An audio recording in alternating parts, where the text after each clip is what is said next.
नमस्कार, श्री स्वामी समर्थ। तर आपल्या या अस्तित्व वास्तु ज्योतिष च्या पेजवर ज्या ज्या वस्तू तुम्हाला बघायला मिळतात, जसं की तुम्ही गजांत लक्ष्मी बघितले, संपूर्ण सुंदर असे पितळामध्ये कलश बघितले, धनलक्ष्मी कुंचम सेवा बघता किंवा इतर पूजेचं साहित्य जे काही तुम्ही बघता, ते सर्व साहित्य जर का तुम्हाला हवं असेल तर तुम्हाला दिलेल्या नंबरलाच फक्त व्हॉट्सअप करायचं आहे।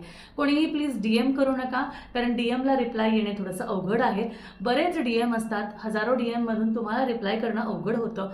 डायरेक्टली तुम्ही व्हॉट्सअपला जर का विचारलं तर व्हॉट्सअपला तुम्हाला जे आहे ते लगेच रिप्लाय भेटू शकतो आणि तुम्ही तुमची ऑर्डर सुद्धा प्लेस करू शकता। येणाऱ्या दिवाळीसाठी भरपूर सुंदर सुंदर वस्तू आता आपण अपलोड करणार आहोत, भरपूर सुंदर सुंदर व्हिडिओज आपण आता टाकणार आहोत आणि त्याचबरोबर पूजेचं साहित्य सुद्धा आता आपल्याला लाईव्ह मध्ये सुद्धा इन्स्टावर बघायला मिळणार आहे। त्यामुळे ज्यांना कोणाला आपल्या इथे पेजवर ज्या काही गोष्टी आवडल्या आणि त्या घ्यायच्या असतील त्यांनी व्हॉट्सअप करायचं आहे आणि तिथे जाऊन ऑर्डर प्लेस करायची आहे। धन्यवाद। श्री स्वामी समर्थ।